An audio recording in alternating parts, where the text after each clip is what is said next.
besar terguling menimpa mobil di Jalan Gatot Subroto, tepatnya di putar balik arah Palmerah, Tanah Abang, Jakarta Pusat pada Sabtu, tanggal 27 Maret tahun 2021, malam.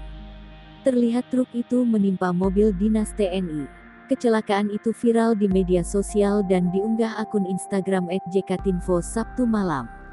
Terlihat truk berwarna hijau itu terjungkal di bawah flyover Sleepy. Kanit Laka Lantas Wilayah Jakarta Barat, AKP Agus membenarkan informasi tersebut.